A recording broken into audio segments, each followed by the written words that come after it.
You're listening to audio from University Baptist Church in Beaver Creek, Ohio. Our mission is to make wholehearted followers of Christ who know Him and make Him known. Please enjoy this podcast and visit us at ubcbeavercreek.com for more information.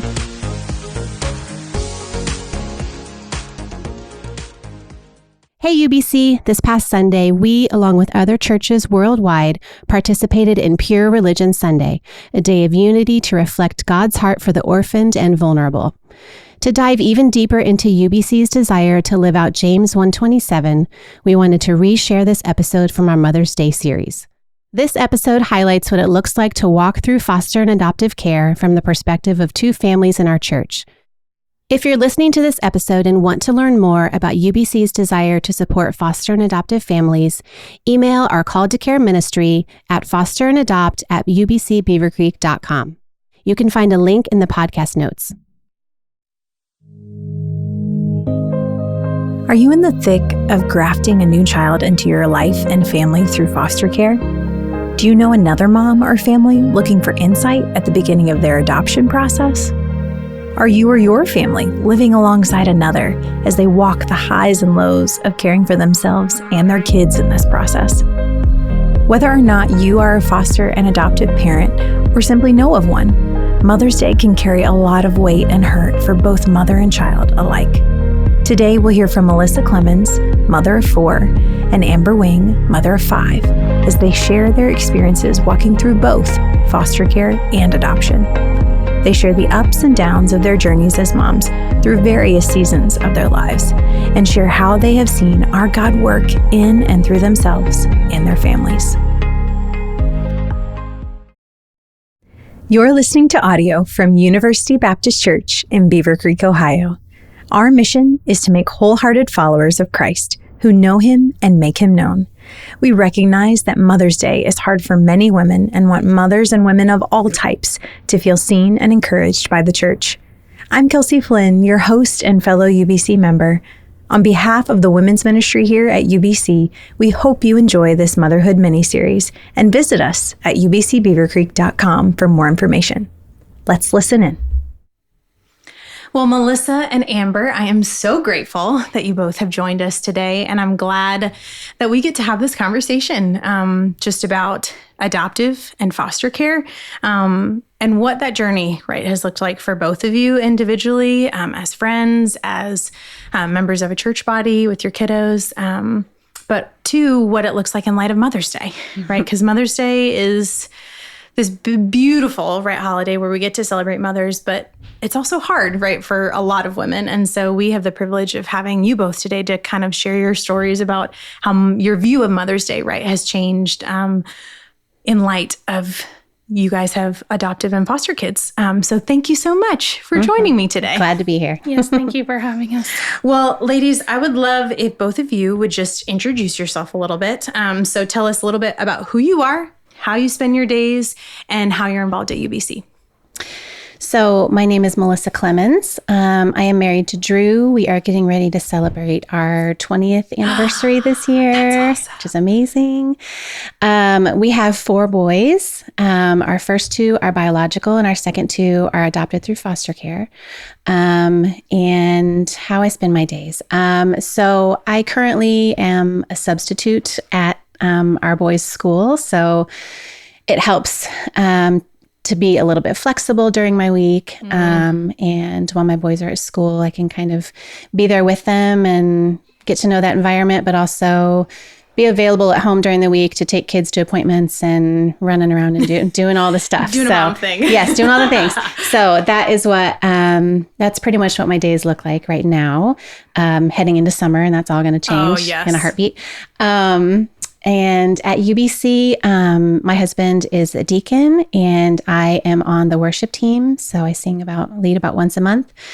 And I also help with the adoptive and foster care group at UBC. So it's Called to Care. That's the name of it. So we can talk more about that later. Yes. So we're going to get that's into something else that I love to do and spend time on. So. You're not busy at all, Melissa. No. Nothing going on. Nothing. On, and right? growth group too, which is wonderful. I didn't think about that. Yes. 4 boys, life, ministry. I mean, this is what mothers do, right? It is. It is. And it changes every season, right? Right. All right, Amber. My name is Amber Wing, and I have been married to Phil for 22 years. Oh my goodness. We have 5 kids. Our oldest is 19, and it goes all the way down to 9. We had 2 biological kids. Then we adopted internationally, and then we adopted through the foster care system. So it has been a busy group of years. And I spend my days, I'm a homeschool mom, so been homeschooling in some way or fashion for how long now? 16 years. Oh my goodness. So, and that's looked different in different seasons. But that's what I spend a lot of my time on. Ministry at UBC. I had to take a step back for some health issues, but I have always worked with the kid ministry in some way. So I'm excited to get back into that soon. We lead a growth group together, and it keeps us busy. And obviously Phil's very busy at UBC as well. So. I was like, yes, can we comment about the fact that both of you are extremely supportive wives with your husbands, right? In leading growth groups or deacon ministry, or right, Phil is on staff, right? Like, so both of you stay very busy and allow your men, right, to lead in really beautiful ways, which I know I'm grateful for, and our greater church is grateful for. So thank you both. Well, obviously we've just briefly, right, talked about you and what your families look like. So tell us a little bit, each of you, about your journey into motherhood, and how that began and continues to be, and how you became involved with fostering and then adopting. So Drew and I, like I said, got married about 20 years ago, and we had our 2 biological boys. And my pregnancies were really, really hard and awful. And our doctor advised that I probably should not do it again. So we had our boys, and Drew had always had a heart for adoption. I was not there. I felt like, life was pretty busy with 2 at home, and I didn't have that, longing or that like movement of the spirit in me yet. And Drew did, which was fine. That's actually pretty common for one spouse to have that and the other one not to have it. Yes. For me, it was literally one night God woke me up and I couldn't get back to sleep. And I went out to the couch and just sat with my Bible and just read. And I felt like it was one of the moments in my life where I felt God stirring in me so uniquely that I knew I had to pay attention. I didn't know what it meant. And so I was just poring over the word and praying. I didn't even know what I was praying about.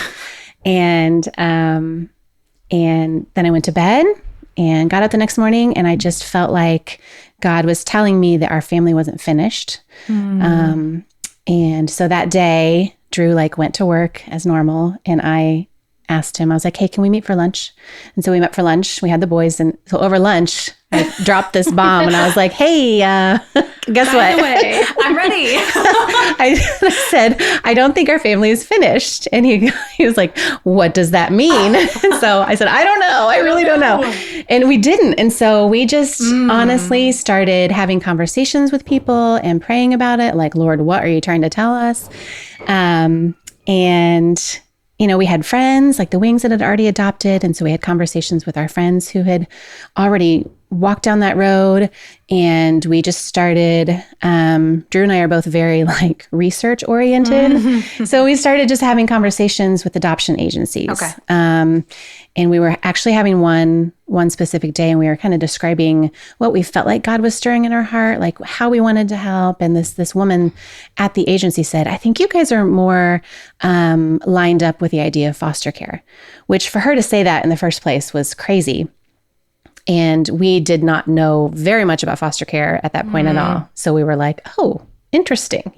We had never had really any experience with it or people close to us that had done that. And So anyways, we started talking to a foster care agency and just kept walking through doors until God shut them. And God never shut them for foster care. We got involved with a really great agency, and, it takes about a year to do your training.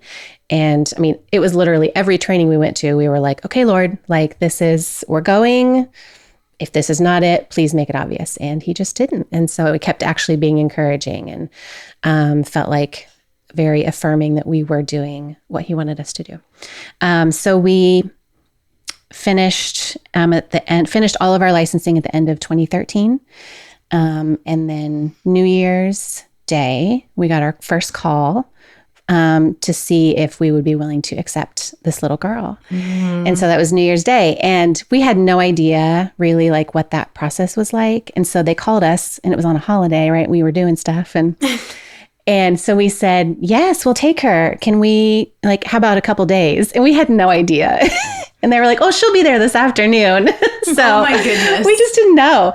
And so she showed up, and she was a medically fragile baby. So, which we had zero experience with, zero idea of what we were walking into. She walked in, and they carried her in, and they had oxygen machines and just everything that we had zero experience with. She had a G-tube, all those things. So it was very much like, it was a crash course on how to take care of this child, not only inviting, a new child into your family, but, someone who's super dependent on you. So she was with us for about a year total. And during the summer of that year, we also had another little girl join us. She was kind of at the end of her fostering journey. She was on her way back to be with her bio mom. So we got to interact with her, which was really neat. So they both ended up leaving right around the same time, which was super hard. It was within weeks of each other. And that was right before Thanksgiving. And that was, one of the hardest parts is, sending these babies back. One of them, I felt good about where she was going. The other one was harder, the one that had been with us for a long time. Then Drew and I took a break and took a trip, just the two of us, which was very much needed. Yes. And then starting that March, it's called opening up your house again when you're willing to, take more kids. And we got called pretty quickly about our two boys that we have now. And we said yes. And they were officially still in foster care with us for 3 years. So it took about 3 years for it to go through. Wow. And then we got to adopt them. So yeah. Oh my goodness. So how long was that gap, Melissa, in between your rest period, between? It was about the two. 3 to 4 months. 3 to 4 months. Yeah. Okay. Wow. Yeah. And that was a sweet time. It was really hard, but it was good for us with our two older boys too. And how old were your oldest two when you started this journey? My oldest was 6. Oh my. Yeah. And so That's wild. My other one would have been 3, almost 4. You were not busy at all either. No. Oh my goodness. So we did the whole, they were all under 6. So we did the whole double stroller, triple stroller, all of the things. Yes. So wow. That's what the process looked like for us. That's awesome. Now they're all ours, and it's a whole different ballgame now. Yeah. Thank you, Melissa. Sure. All right, Amber. I'd love to hear from you. And I was like, you have 5, right? I do. Okay. Yeah. So, like I said, Phil and I got married about 22 years ago. And maybe we were married about a year when we were like, okay, we would be fine to start trying. And it just kept not happening. So we were like, okay, well, we're trying all the things. We're seeing doctors. It was almost 2 years of infertility for us, where we started looking at some other options. Okay, if this isn't going to go this way, we know we want to grow our family, so maybe we should start looking at adoption. I was totally open to that. We'd both always been open to that, and I thought, well, I guess that's why God put it on my heart, because I'm going to have no choice. I just thought that's what this is. So we were doing some fertility medication at the time, and my doctor said, this is the very last month that we're going to do it before you would have to do more major intervention. And we knew we didn't really want to go down that road. And we got pregnant on that very last month. So that was a shock and surprise. Amber. And then our doctor said, this is probably going to be every time, if not more. Okay. And then 7 months later, we found out we were pregnant again with no intervention or help, which was even more of a shock. 7-month-old. Yes. So they ended up being just 16 months apart. And so we went from 0 to 2 quickly. And after waiting for almost 2 years. So that was a whirlwind. So we just were busy with 2 young kids. Yes. And then I had just found, as they were getting older, like that desire for adoption wasn't gone, which I thought that it would be. Kind of like Melissa mentioned, I also had very rough pregnancies, very sick. And I knew I didn't want to do that again because I knew I could not care for my 2 kids if I were to do that again because it was just so hard every day for the whole 9 months. So I was very open to adoption. Phil was not. And so once again, it was kind of that similar place where he's like, I'm not really feeling that at all. He kind of felt like, I think we could be done even if we, so we just kept praying about it. I just asked him, would you just be open to pray about it and just stay open and not close that off? So that was a pretty long time where I just like gave it to the Lord and said, I need you to open his heart or close mine, and that's okay. So he was actually gone at a conference in Texas for work, and he called me one night out of the blue. Once again, just the Spirit working at a random moment where he just said, I was there tonight, and some of the things that were talked about, I just knew were for me, and we're supposed to do this. And I was just sitting on the phone like, what? Because literally when he left for the trip, it was a no. It was a no. Yeah. So for him to then just be like, not only am I thinking about it, like I feel like it's confirmed we're supposed to do this, was shocking. So we just sat there on the phone. Okay, what does this mean? I don't know. What does this mean? Let's move forward. So we didn't have any, we should do this or we should do that idea. So we just started researching agencies.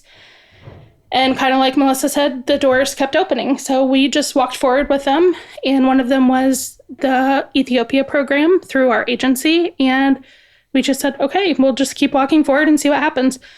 So that is how we adopted internationally. And we thought, okay, yeah, then we're going to be done. And you had 3 at this point. Right. And then we felt like we weren't done. And I said and thought, well, I would be fine with adopting again, but I do not want to do foster care. That was my one thing. I just thought, I just don't think I can do that. I don't think that I could handle that. I don't think that I could give that much for so much uncertainty. It was the uncertainty piece for me. And I just thought, no, I can't do it. And then God said, I want you to do foster care. So and I think a lot of that was he used the Clemens in our lives and us walking alongside them on their foster journey. And we decided, okay, we're going to do this. And we started doing the trainings and kind of the same thing. God kept opening the doors. For us, we had a few calls that didn't pan out, even though we said yes to them. And then we were only going to take one child. We were very specific about that. And only one. Because we lived in a very small house and we already had 3 kids. And even just bedroom wise, we're like, where would we even put them? So then we got a call for 2 kids. Sibling group, baby and toddler. And we thought, we only said 1. But then when Phil and I both talked, we're like, I feel like we're supposed to say yes. And we said yes. And we were told, you never know. You don't get a lot of information and you have no clue what is going to happen with their case or with their lives. And we were told that it was probably going to be short. So we're like, okay. And then they were with us for 2.5 years and then we adopted them. So it was a wild journey, difficult, but yeah. So that's how our 5 came to be in our family. Oh my goodness. And your age ranges, right, again, Amber? Yeah, our 9 to 19. Oh my goodness. That's insane. Ladies, There's a lot of life that happened in all of those. A lot. Oh my goodness. So if you both don't mind taking a minute, I mean, what were some of the challenges that you two encountered as moms in these roles? As well as some joys, but, maybe let's just start with some of the things that you didn't expect to be so hard.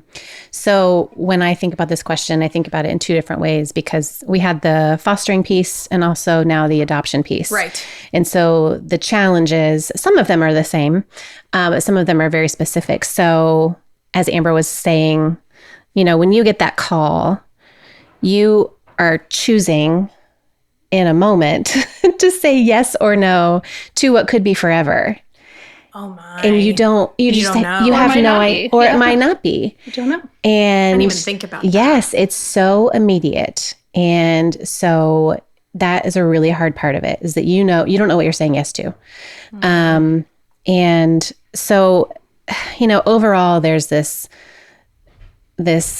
continuous lesson of like having zero control.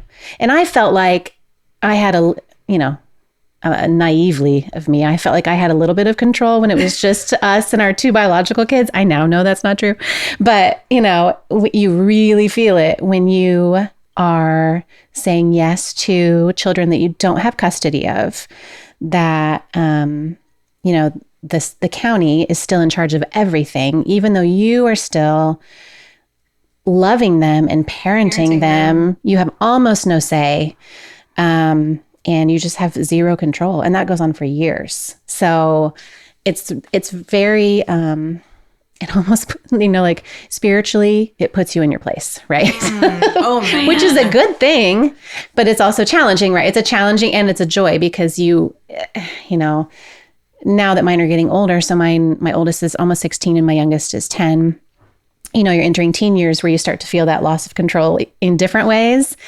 But so you're learning how to do that through fostering, but man, it's hard. It's super hard. Another part, let me think for a second.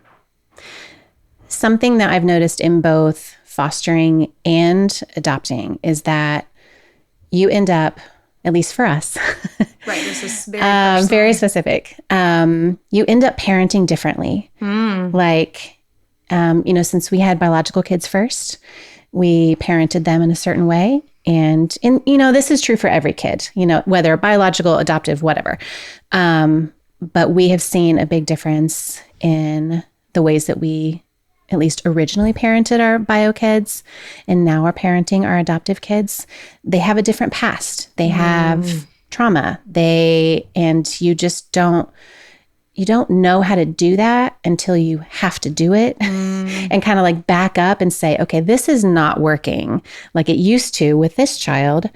And you have to, at least we have had to learn, like, why is that the case? And what do we need to adjust in our parenting, in our approach, in the way that we love them and care for them individually? It can be really tricky, because then you've got siblings and you're raising a family together. Yes. But so it's a lot of adjusting. But I also think that has been really good for us too. That's another joyful part too, is that you can't get stuck in your own parenting ways and habits very easily, because it quickly becomes clear when you have to go to the Lord and be like, I need you to show me how to do this, because I do not know what to do here.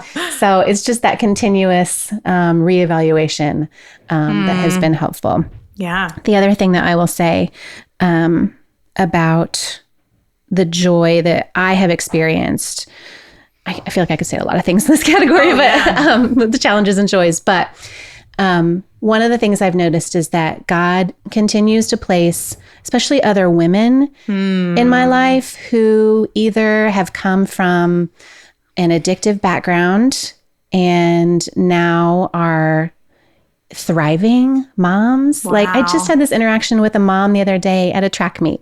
Just randomly was standing next to her, And we were talking about our kids who were running track, and she just kind of opened up to me, and she was talking about how she had come from this addicted background and she lost her kids to foster care for a while. She had no idea of my story and that she got them back and like these amazing things that the Lord had done in her life. And I was just in tears, like looking at her and saying, this is amazing. Like, let me celebrate this with you because I know what that means. Yeah, you especially, Melissa. Right. Once you've been on kind of the other side of it, like to be able to celebrate that, that felt like such a God moment to me. When other things are hard, to be able to like talk to women in a way that's like, okay, I get to a certain degree what you've gone through. Yeah. So that connecting part of it with other women that I might not have had without having the home life and the family life that we have, if that makes sense. Wow. Yeah.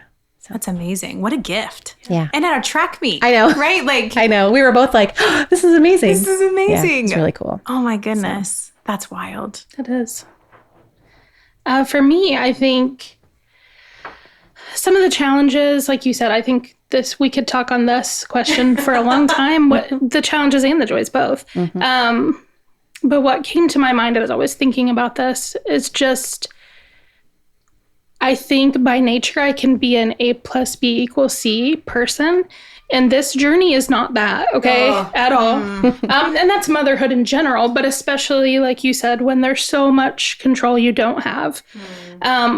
It's not just, I'm parenting this way. And before I even became a parent, I was a preschool teacher and a nanny for years, and I felt like I knew what I was doing.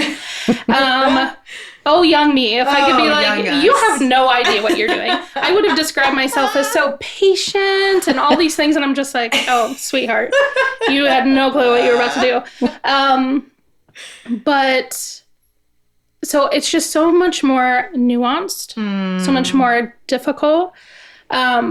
The joy and pain together coexisting.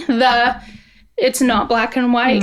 Like almost no part of it is black and white. There's the heart is mixed in there with the joy, right, it's the heart is not black and white in every way. And what you might think is that you can compartmentalize, you can't, because then you start to go, oh, there's this piece of it too. And this means this to me, but it doesn't mean that to them. Right. And so it's just, the nuance, I think, is one of the biggest challenges because there's so many layers. There's so many layers, or something you might think you're finished with, whether that be a behavior or a difficult season, a new one comes along. Or maybe one you thought was healed resurfaces.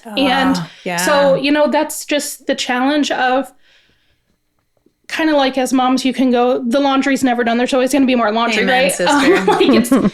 You just have to go in your mind, that's never going to be a job that's finished. And that's very similar to this, I think. You can't tie a bow on it. You can't say, now the work is done. There's there more, is no pretty bow and on it's this. deep. And as they grow, new things pop up for them. So you're beside them, and alongside them, and trying to help them as they work through that. And the older they get, learn more about their story and who they are and what it means to them. It's always changing. So I think that's a challenge of being flexible, being ready to be there alongside, and that keeps looking different. I think, and just seeing people you love so deeply hurt and struggle that you can't just fix it. Yeah, you can't. And you can say, I love you and I want to help you and how can I help you? But it's hard too. Yes. So I think that's a challenge of just not being able to fix it or it be finished, So I think one of the joys that, once again, I could have a list, but came up specifically for me, is seeing relationships flourish that used to struggle. And in our family, that has looked like, sometimes that has looked like a parent with a child, a specific child, or even we've seen it a lot in the sibling relationship. Oh, wow. Where it's gotten to a point where we will have to sit down and be like, hey, I don't know if you've noticed this, but you kind of keep coming at this person in this way, or maybe viewing them in this way. And I know it's hard because they're going through something hard, but I think you both need to work on this relationship. And,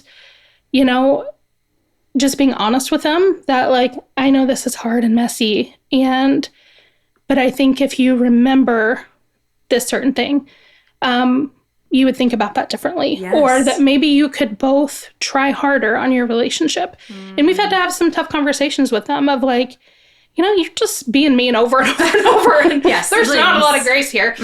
Which that can be siblings, of course. Yes, but it's more sensitive in this scenario. We've seen a deeper struggle sometimes between relationships where they're just not getting along, not just not getting along, but not liking each other and not being helpful in any way, shape, or form to the situation as a whole. But then seeing those kids work on it and they might not acknowledge it in the moment, but probably later see when those things pop up. Yeah, maybe I do that. And us as parents, we've had to do that too. That triggers me. So yes, when they act that way, I don't like them in that moment, or I want to avoid it because it feels not good, it's hard. It rubs me the wrong way, that specific behavior. And just us having to honestly address some of those relationships and go, I'm going to choose to work on it and help our kids to say, I need you to choose to work on this to love each other better. So I think that has been some of the joy of eventually seeing the fruit of those little things every day. It's not like it gets better in a moment, but that over time, we've talked with them now later. Hey, remember when you guys could not stand each other and now you want to hang out?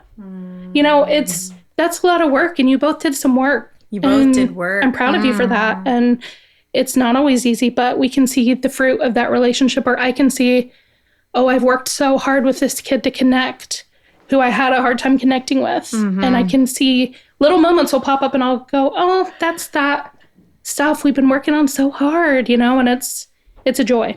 I love that you said, Amber, like it's a choice, right? Like that's your love and care for each other, right? You as parents, right? But also as siblings, right? Like it's a daily choice that you all are having to make, right? Because so much of it is like, do I feel the Spirit leading me, or do I feel love towards this person? But so much of it, right? Like is a daily choice, and that you see the fruit, right, of that discipline, right, in your life. And like what a gift for your kids. I'm even like thinking as they just resolve hard conflict and hard trauma, right, as they meet even new people, not just their own siblings, right? But wow, I feel like that's a really good reminder, right? Like that we have to choose to do it every day. And feelings, it's hard. Feelings can definitely be deceiving. Very. In our homes, especially. We talk a lot about feelings. Yeah. Lots of feelings talks. And that could be a whole side conversation right today. Big feelings, how we manage them. Oh, yes. Yeah. Hey, UBC. We hope you're enjoying this episode. If you're listening to this and want to learn more about UBC's desire to support foster and adoptive families, email our Call to Care ministry at fosterandadopt@ubcbeavercreek.com.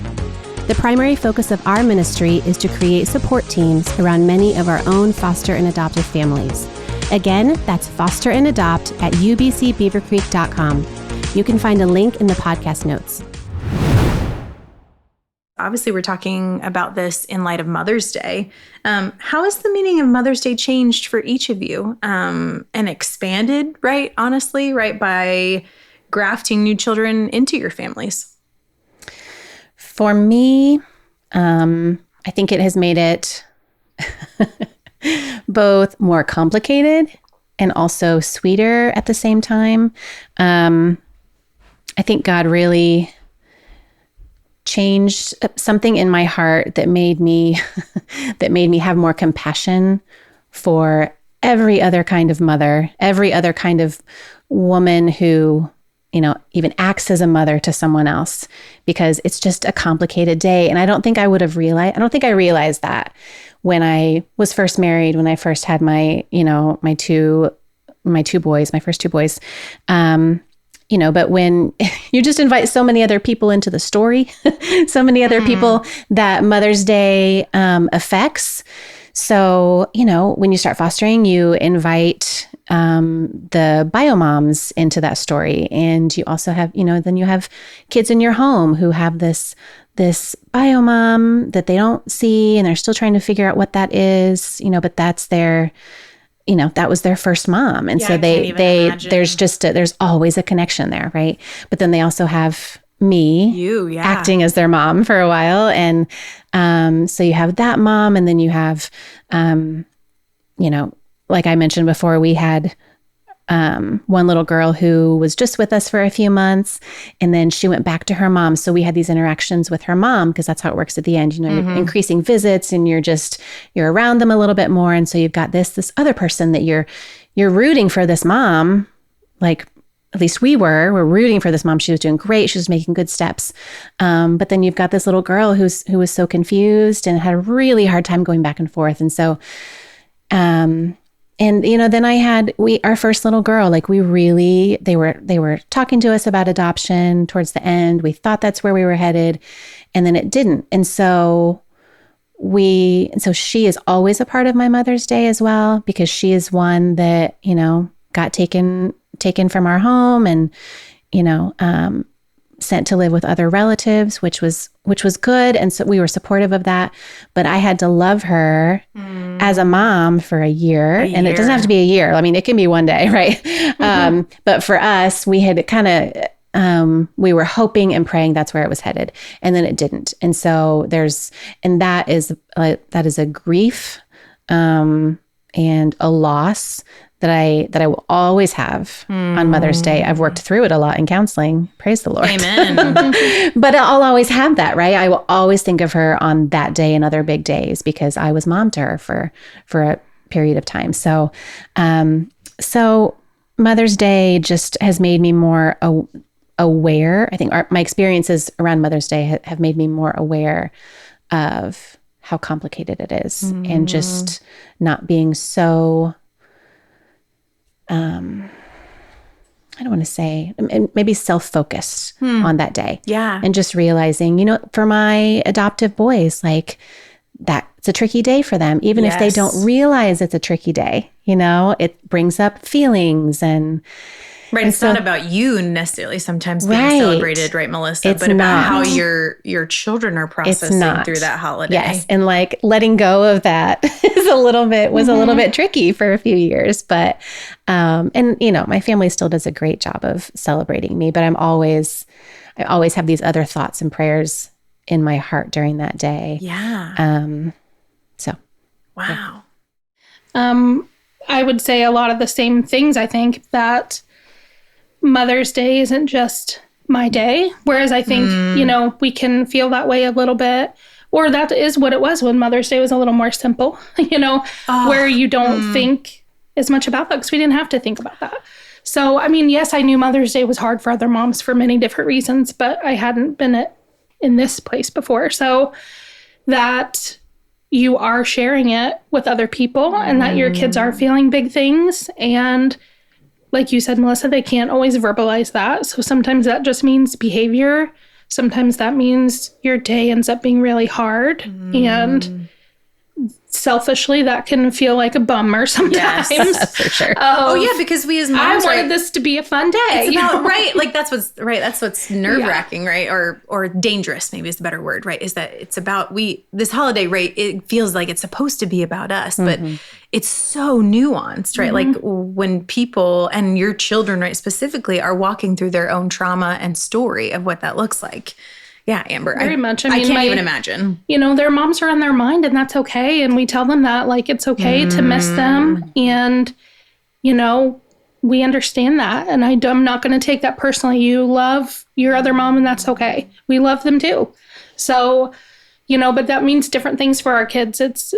But where is she? How is she doing? It's, there's a lot of deep feelings there that are on their minds that maybe they don't always tell us. So when days like this happen, they can just, all kind of crash down on them. Yeah. And that's understandable. So I think we're always thinking of their other mom who is out there also celebrating a day without them, and the heaviness of that. And so once again, we're just talking about the both and of all of this. The both and the tension. Yes, that it's beautiful and it's hard too. And it's messy, but it's also there's joy in being their mom and watching them grow. And I feel so blessed to watch their journey and try to help them through it. But, that it's hard too. Yeah. Can I ask you both, are there practical ways you guys like walk through the day, right? Or holidays like this that can be triggering, like you guys specifically, both as mothers, like ways that you care for yourself or ways that you care for your kids?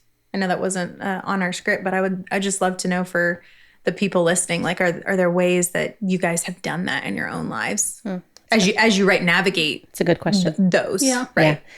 Yeah. It's definitely been a learning process. Okay. I think for our family, when it comes to holidays, most birthdays, some birthdays are a little bit different. We are very low key about it, just because different days like that, different days of celebration and different, all kinds of feelings come up. And so as a family, we have chosen, like, we're pretty low key about that stuff. Okay. My expectations are very low. At least I try to keep my expectations very low. I'm not always great at it, but, and that's just been a learning process. And on those days, my husband and I don't push the questions. Like, we don't, sit our boys down and say, are you thinking about your first mom today? We don't feel the need to do that unless it seems like they are having a really hard time, and then we'll try to have a gentle conversation about, are you thinking about stuff today? I know it's kind of a weird day. And just being aware that those conversations might need to happen that day. Yeah. And, we talk about their bio parents fairly often. So it's not a weird conversation to have for us, but we're learning. Yeah, I think managing expectations is a big part of it. And, we'll definitely shoot each other a text of happy birthday to this person. Are you having a hard day? Because we do know that sometimes those special days are also hard. Yeah. And because they don't know how to process them, it can just come out in other ways. And just like you said, we keep them low key. We keep them simple. Try to take it as it comes. Yeah. Celebrate it and make it special, or also be very upfront about what we're going to do that day is a big thing for them to know what's happening. I didn't grow up in we have all these specific traditions for holidays, family, but we have done that a little more because I think it has helped them know what to expect. It helps them to know, here is what we do on Christmas. Here is what we do on my birthday. I give them some control. I let them pick their meals. I let them pick their dessert. We just don't do cake for everybody. We say, what do you want for your birthday this year? So I try to give them little pieces of control that help them feel a part of it. Yeah, and ownership of it. Yeah, and it not feel so unknown, or what's that day going to look like? That can just cause some anxiety. So we try to approach it that way, but also knowing, it could derail at any moment.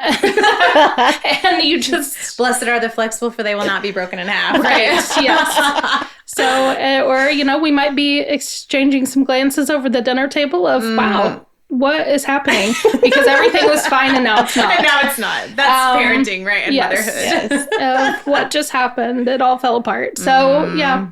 Yeah. Oh, thank you, ladies. So for those not in this stage or season, what are some specific things you'd ask them to be mindful of? And what do you wish that those not walking this journey, right? Me included, right? I have 2 biological children, but I don't have bio kids. Like, what would you tell them that you wish they knew about this season? First, I would say to not feel bad or guilty that you don't know what it's like. Because when Drew and I, we joke around, like, when we think back to 10 years ago, we often say, we had no idea. Like, I've even said to Amber, because they adopted before we did, like, I am sorry if I ever said anything weird about adoption, because you just don't know. And sometimes it's awkward. Like, people who aren't in it don't know. They're afraid they're going to ask the wrong questions, or they're afraid they're going to offend in some way. We have pretty thick skin. So, but we've heard some crazy things. You're probably not even going to come close to offending me. Yeah. It's more like when but yeah, we've learned a lot, but it's only through experience. I feel like we knew nothing beforehand, which is normal. So I want people to not feel guilty or, weird about that. A lot of it is just curiosity, like gentle curiosity. Oh, what a like Kelcey, you are actually someone who is really good at this. You are, like asking questions. Because we're all in a growth group together. Yes, people don't know that. We should tell everyone that. Yeah. People who are really good at just asking curious questions, being, and just in a gentle way, like, tell me what birthdays are like if your child's birthday is coming up, like, tell me, how do you guys handle that in your house? Or, I can't think of another one right now, but, I lost my train of thought. Oh no, John, cut this out. I just love though, Melissa, that line, like gentle curiosity. Like I feel like that's a really good way of encapsulating, because we've talked about that through this series, right? Is that a lot of it requires the asker to have a humble posture, right? Of, I don't know, but I want to understand. Yes. So help me understand and help me support you. So I love just that. I feel like that puts words, Melissa, right, to something that's very hard to navigate, right? Like whether this situation and this stage of motherhood or not, right? So yeah, I love that. A couple things that I think I would have appreciated knowing before I did this is for the families who are, and really it can be across fostering and adopting, it can be super isolating because there are things happening usually in your family, in your home, that feel like too much to share. Yeah. Honestly with everyone, which I think is fine. If you have your people that you can share honestly with, that's great. But when you are out socially, when you're with just whoever, maybe someone who's not as close to you, and they ask, how are things? There is a part of you as a foster and adoptive mom that knows that you shouldn't say everything because one, it might scare people. Everything's on fire. Everything's on fire. But also But I'm also okay. Yes. It's weird. Exactly. And you're also like trying to protect your kids in the way that you answer and all the stories that are happening. And so it can feel super isolating. For us, like having Phil and Amber and the kids has been such a gift because, we're in it together, have been in almost every day, and so having that community of people that you can just be totally honest with and be like, this sounds crazy, but because we all need that safe space, right? Yes. Because like that's what Satan wants to do, is like keep you isolated and in your dark hole of like, no, like this is just you and this is just your child and your problem, right? But like that's not the case, right? And when we share that, right, with a friend, and I mean, praise the Lord that you two have had each other, right, for so many seasons, right? Like what a gift that is. Yeah. So I just hope that like our church and men and women alike, right, can that we can do this better, right? And around this holiday and not. Yeah. So I love that, Melissa. The other thing I was going to mention, which we were kind of joking about, just the crazy things that people say and that I probably said too, one of the, I'm just always in my conversations with people, and if someone's being vulnerable with me, I never want to say something that feels triggering to them or hurtful. Like, we have 4 boys, and you have no idea how many times people say to us, oh, are you trying for a girl? And all the time, which I understand. I totally get it. But what that person doesn't know, and the days when I'm feeling a little spicy, I'll be like, actually, we did have a little girl, and here's what happened. I don't know, Yeah. So there's just that history, and that can be across any situation, right? Yes. But in this one specifically, it's a good reminder, right, to people listening, right? Yes. Be thoughtful of your comments, right? Before you interact, right? Yeah. About making assumptions about how someone built their family. Correct. And we do give a lot of grace, but I felt like that was something I wanted to mention. Something I wanted to mention, like they're just, Oh, it's so important. I feel like, right, we would be remiss to not say that, because I feel like that is the church, right? And fellow brothers and sisters in Christ cannot come alongside people they meet, as well as like non-believers, right? if you don't do that carefully, like I love that, right? What'd you say? Gentle curiosity. Gentle curiosity, right? Like that you have to do it gently, right? With the forethought and without assuming, right, that someone just magically had babies and everything was perfect, right? And like they're living the Joneses' American life, right? Like, but that's not what God, right, has for us many times. So yeah, I feel like that is crucial, Melissa. Yeah, that brings up a lot of mine, and just we don't mind answering questions. We're okay. I think most things we would steer clear of are maybe some of their personal stories that maybe aren't the best to lead off asking with. And I think most of what we would want people to know that are not in the season is just how much it's not just about adding. There's also a lot of subtraction that happens. And I think sometimes people can say, wow, you're so great for doing that. Or your kids are so lucky. Or, and I understand people saying that. I get that. You understand the sentiment and they're really just trying to be nice. But for them to just remember, there's also a lot of subtraction. There's a lot of loss that happened for us to add. And that is still there. That doesn't go anywhere. And I've never thought about that, Amber. Yeah, that I think it's easy to say, oh, you added to your family in all these ways. But for those kids, they lost a lot to get here. So that's a weird part of like an adoption day, is because it's this celebratory day, but also it is such a huge loss for them. So it's this weird dichotomy of that specific day, and it just kind of, and I would have never known that either. I wouldn't have. I never would have even thought of it. Well, again, just using that language, right? Because I can hear myself, right, in probably previous conversations with you guys or right with others of like, oh my goodness, right, you added to your family, but not even thinking, right, adding, therefore, right, like could also assume subtraction, right? Like that's just a really simplistic way, I feel like, Amber, that you, were able to say that. Which is hard to understand if you haven't done it, but I think is helpful to others. Yes. To think of and to know as they maybe approach someone whose family has adopted or they're currently fostering, that it might mean, that there's a lot of loss mingled in there too. Yeah. Well, so ladies, how can others, as well as, right, the greater church, right? Because we're talking to our church, and maybe, there will be an opportunity for someone else who's listening to this, like, who is a woman, maybe in your season. What would you tell them if they're in the thick of caring for a foster child or an adoptive child? And what are ways, right, that you would love to tell them how to get support? Pray for them. Whole lot of prayer. Tell them that you're praying for them. Yeah. And actually do it. And also praying for your kids. Ooh. One of the biggest things I thought about with this question is a huge way that we have seen the church come alongside us is loving our kids, loving our bio kids, loving our adoptive kids, loving the kids we're fostering. Individually is huge, but also as a group, like people that really can, show these kids love in a different way than we do. That's huge. That's been a huge thing for us, like watching other adults that we trust and love invest in the kids in our family. Yeah.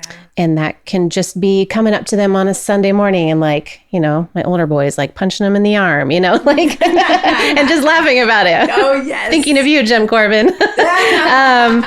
But, and other practical ways, bringing a meal, sending a gift card, because especially when you're fostering, it really is a second full-time job, just keeping up with all the appointments, all the counseling, all the meetings with the county. You're just running around all day and dealing with, still dealing with behaviors and trying to connect and attach. And it's just a lot. And so that's just a huge practical way, because a lot of times you're not getting home. You're bringing all the kids home at dinner time, and behaviors are wild after a crazy day. And that's a really tough part of the day. also selfish plug for our Called to Care ministry Please, at UBC. Well, because I mean, we want men and women alike, right? If they're listening to this and they're considering it, right? Or if they're in the thick of it, or right, they're farther down the road, like the two of you, like you're not alone, right? So yeah, so please share what that looks like. So the Called to Care ministry started, gosh, I can't remember now, 2 years ago, 3 years ago. It's all kind of a blur. But it started as a ministry. We're connected to like a parent ministry. So it's got all this structure behind it that's really been a gift. So we're part of this bigger organization that is now localized at our church. Great. Yeah, so it's been really nice. The ministry basically forms teams around foster or adoptive families. And so we're doing that at UBC within the families in our church. In these teams, they provide meals, they pray for them, they do all the things I was talking about, really. Like they get to know the family, they get to know the kids, really whatever that family needs, because it looks a little bit different. We have 5 teams at this point, which has been crazy to see because I co-lead it with my friend Tiffany Sloffman, and she is also a foster and adoptive mom. And so we feel like we always tell people we are spinning a lot of plates, but God really gave us a heart for this ministry to help others in our church have that team around them that at least our family kind of organically had when we were fostering. But we always tell people we're spinning a lot of plates, but it has been really, really incredible to see God just do the work and fill in all the gaps that we just can't, because he's just shown up every time and forming these teams around families. And it's been really neat to see like the hands and feet of Jesus surround them and lift them up. And it's not perfect, but it's so getting involved in one of those, in one of our teams is a really, I don't want to say easy, but it is a really easy way to help a family, because the structure is there. You're spreading things throughout a team of people. So you're just bringing like one meal a month. And it's a really practical way to support these families who really need it. I'm just thinking like an accessible resource, right, for our church, right? Yeah. I mean, what a gift, Melissa. Yeah, it's been really neat. So is there a way that they can, I'm assuming, we can maybe put in our show notes, right? Like ways that they can get involved and ask questions, right? Whether to you or someone else at our church. Because I mean, we definitely want men and women alike, right? We're co-parents, right, in this, right? There's 2. You guys have wonderful husbands alongside of you, right, doing this journey. But it, like you said, it takes a tribe, right? It takes a tribe of people. Yeah, for sure. Yeah, I thought of that. I mean, I think new families in the beginning really need people to circle around them. And sometimes that looks like prayer, gift cards, meals, paper plates. Amen. Napkins. Throw it I away. mean, just anything that you can think of that might make things a little bit easier for them for a little bit. I just remember when we first adopted, someone did that for us. We had some meals set up and she said, I'm just going to bring over a bunch of paper goods. She was an adoptive mom. And I was like, why? I was thinking, why? She's like, so you don't have to do dishes and don't feel bad about it. Don't feel guilty about it. Break these out and use them as long as you need to.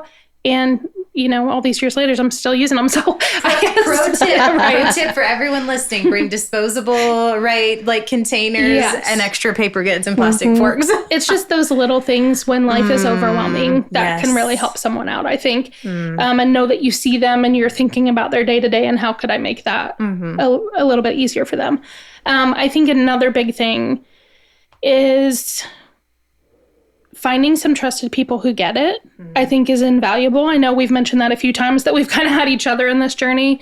And it really is invaluable because not only is the enemy going to attack you, but you're also just going to think, I bet nobody else has felt this way. Or you'll feel guilty for thinking, what were we thinking? We never should have done this.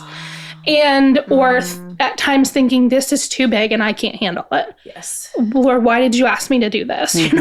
Or you're going to have those things, and having someone else that gets you, that you can go, I'm feeling like this, and they're not going to judge you and they're going to get it. I just think is invaluable. And sometimes that might not be your family. I know that at times that can be hard for them to understand because they love you in a different way. They just want to help you and protect you. So I think if you don't have anyone, message me. I'll be that for you. Because I think you need to find someone, because that's going to help you so much. Whether you just shoot a quick text or you say, can we meet for coffee, whatever it is, I just really think that is huge to help you through, or it is going to feel impossible sometimes if you don't have someone else that goes, yeah, been there. I know what you're talking about. It's okay. Seen, right? Seen in your own hurt as mothers, right? And as women, right? I mean, like I know a girl, right, who isn't married, right? And she's fostering and adopting, right? Like, I mean, like, you know, some women are doing this alone. I mean, maybe even men, right, too? I mean, yeah, like, but each of us, right, need that support system because, I mean, there's too much to do, right? There's too much work, right, for any one person to do. Yeah, or I think if you're a person in close proximity to their life, educating yourself can be really helpful. And there's amazing resources out there. And Empowered to Connect is a great place to start. There's a podcast, there's books, there's things you can watch. I mean, you know, there's so many ways that you can just go, I want to understand what this family's doing a little bit more. Or if you're a person who's close and loves their kids, how can you love them, you know, and that can look different. So I think educating yourself is just, it means so much to the family, that the people in their life get it and understand and are also trying to help figure it out and understand it with them. Just means a lot. So I think if you're a person who, whether it's someone in your family or a close friend, begins to foster care or they choose to adopt or whatever it is, just a simple way to love them is to educate yourself, I think, on what that may look like and how you can love them and care for them. And that resource, Amber, you said was called? Empowered to Connect. Empowered to Connect. There's many out there. Okay. There's a lot. Well, but that's our go-to. It's a go-to. Well, no, but that's helpful, right? We want to give... We want to give resources that are tangible, right? Like, and I mean, obviously this conversation I feel like is super helpful. I mean, just having it, right? But like you said, if anyone wants more information on ways they can do that, either themselves because they're curious for their own family, or because, like you said, they know someone that's walking through this, what does that look like? So that's great. Well, ladies, as we round out our time, I would love to know how each of you have just seen the Lord work right through this journey, because that's what this is about, right? Is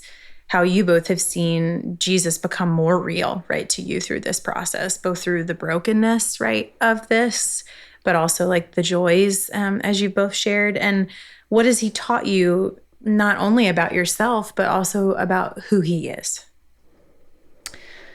The first thing that I think of in our challenges and struggles in this journey, and having seen God walk through it with us, is that he's not only walking through it with us, but he has gone before us every single day. And I've never experienced him providing what I need for each day, what my kids need each day, like I have since we started this journey. I mean, sometimes you go to bed and it's calm and all is good. And sometimes you go to bed and it's horrible when you're going to bed. And you're just praying, Lord, like, new mercies in the morning. I know that you will give me what we need for tomorrow. I don't believe it in my flesh right now, but I know that you will because you promised to. And he does every time. And I have seen that so literally in our lives that it makes me trust him more, because he's the only one that can, let me say that differently. He is the only one that I can trust fully and wholly to give me what I need each day. And I cannot do it on my own. I do not know, I've said this to Amber before, I do not know how you do this without being a believer. Wow. It just makes my heart hurt. For foster parents and adoptive parents who don't know Jesus. I just don't know. It makes me so... I couldn't do it in my own power. No, it makes me so sad. Can you elaborate why you feel like that is? Because, you know, there's just so much reliance that you have to have on God for wisdom and for peace and for knowing that for all the things that you can quote unquote do as a foster and adoptive parents, which there are a lot of tools, there are a lot of things you learn, for all the things that you can do, you cannot heal that child. The healing only comes from God. And there are days and weeks on end where I am praying, Lord, you have got to heal this because I can't. It is not in my power. It's not my husband's power. It is only God. And so having that to rest on helps me sleep because I don't know. I don't know how you would do it without knowing that in the end, he's the only one that can do it. Yeah, there are places we can't reach. No, only it's so he deep. can. And, you know, it's this just as a family, there are only things that he can heal in families that take this on. That if you were to take on all the guilt and all the feelings, it like every night, it would crush you. The other thing I was thinking of is that when you tell people, at least when we told people that we were like, hey, we're going to start fostering. And, you know, you get all these mixed reactions from people who don't have experience with it. And you inevitably get people who say, and they can be people that are close to you, to say, but aren't they broken? Aren't these kids broken? Like, that's not an uncommon thing to hear, like phrased in one way or another. Like, isn't that risky to take them on? There's a lot of hurt there. Like they're concerned for you because of the hurt of the children. Yes. And also like this child's been through so much. How is there, you know, where's the redemption in that? Like, where's the healing come from? And if anything, it has shown me how utterly broken I am, you know, and it goes back to how God talks about he adopted us because we are so broken. We cannot do it without him. We cannot come to Jesus and, you know, and fix ourselves. So I often think about that when people say, well, aren't they broken? And like, yes, but we all are, you know? And so we all need Jesus.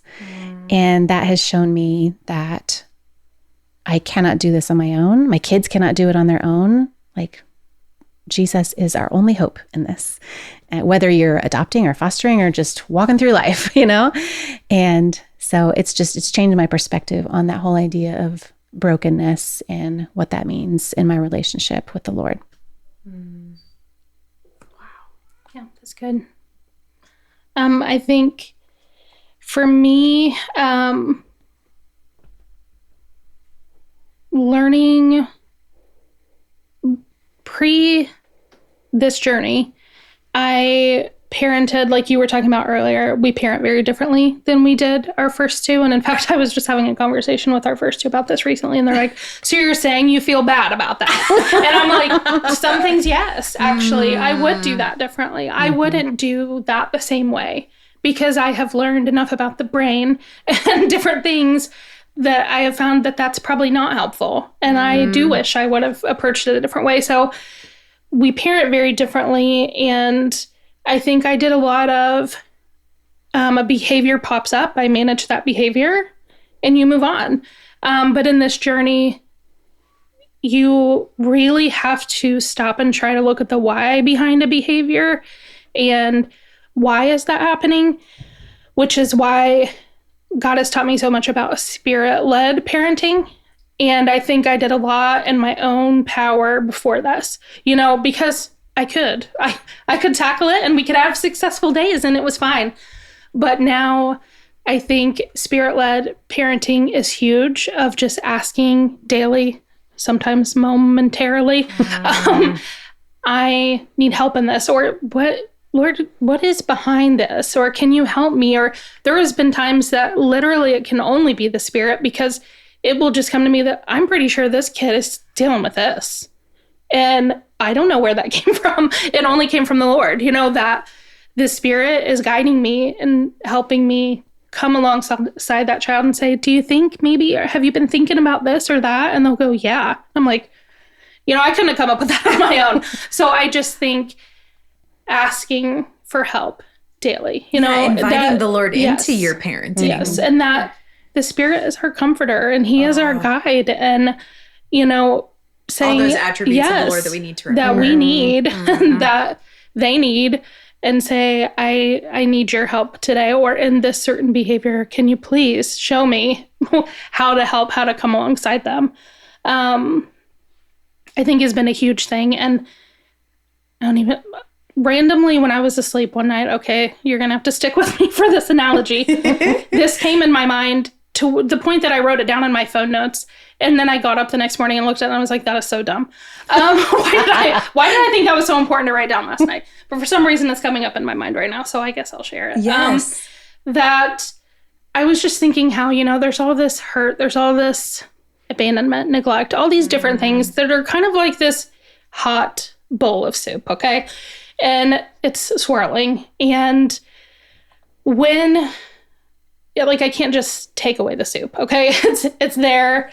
And it has to be eaten, and it has to be, it's not going anywhere. So I can stick it in the microwave with my own feelings, and that's not going to be helpful, okay? That is not going to be helpful at all when I give it more heat. But what I do with my kids sometimes is I put ice cubes in their soup to help, and I stir it around and make it more manageable. And I was just thinking, I need to think more often of what are some ice cubes that I can give right now? Oh, wow. To kind of help this situation. I can't take it away, right? No. I can't, like you talked about, you can't just make it gone or fix it. The bowl is hot and it's not going anywhere. So is there a way that I can come at this right now to help cool it off a little bit? Ooh. Because guess what? Sometimes you don't want to. In that moment, you're hot too. And it's annoying, or it's hard, or it's making you mad, and it's over and over, and you're like, when is this ever going to get better? So I've thought of it several times since of what is an ice cube that I can give right now? Lord, give me an idea. Of just coming at it in a cooler way, which kind of leads me to my other one of what I've learned about God specifically, that I think a lot about him as a parent. It says in the word that it's his kindness that leads us to repentance. And I think as a parent, that can be hard, because sometimes we're like, well, you did X, Y, Z. And that wasn't very kind. Right. And sometimes that's okay. Yes, there's going to be consequences, of course. And we see that with the Lord too in our own lives when we are sinful people too. But that also our kindness as a parent can lead them to repentance as well. And saying, coming at it, like I said, with a cooler temperature than just the heat. I think I've learned a lot, and I'm so thankful that God does that with me, and that I need that of his kindness going, he loves me and I love him, and that's why I want to change. We talk a lot about that to our kids, not just because it's right or wrong, but because your love for him is what should motivate our change, that we, in his love for us, and reflecting on that, I know for me is what makes me kind of crumble and go, oh my word, I don't deserve that. Or I am so thankful that he loves me anyways. And having our kids feel that too is important, that they're going to mess up. It's going to be hard. You're going to make mistakes, but it's okay. I'm still here and I still love you. And you might be really mad at me, and you might not like me, or you might wish that things were different. And that I'm thankful that the Lord approaches us that way. And I have been so very challenged to try to approach things that way, and I'm not always good at it. But I think that is something that I've learned a lot of not just, just coming at it softer. Yeah. That God is the best parent, right? He's the best one to be kind and gracious and patient and gentle, right? And when we can reflect, right, that to our kids in our parenting to them, but right, as both of you said, remind them that he's the true and better parent, right? I mean, yes, our great high priest, yes, our counselor, right, beautiful, glorified, right, King Jesus, but right, he's the true and better one, right, that we can trust with that. And I'm just even thinking too, as you ladies have shared, without the Lord, your heart wouldn't even be for these kids, right? For the brokenness, right? And what a gift that is. And I'm just grateful, ladies, that we have women like you and you yourselves and your families, right, to remind us of what that looks like, right? Because this is a hard road to walk. And I feel like you both have shared some really important things, right, for women who are walking this to remember about Mother's Day, but also like families and co-parents who were interested in this journey. And I'm just so grateful for both of you just lending yourselves and your stories to me and sharing so honestly about what I know is a really soft spot in both of your hearts. So thank you so much for joining us today. And I'm just excited for our listeners to have the opportunity to hear just what the Lord has done in and through you and your families, and just hopefully encourage them on this Mother's Day. So thank you both so much. Thank you. We hope you feel seen and encouraged by this conversation today and by whatever journey you see yourself on this upcoming Mother's Day. If you are listening today and this content has touched your heart in some way and you'd like to talk to someone or have more questions for one of our guests, we would love to connect with you at women@ubcbeavercreek.com. Again, we're so grateful you're here and thank you for joining us for this mini-series honoring Mother's Day. We pray this has deepened your desire to know Jesus and remember that He too desires to know you.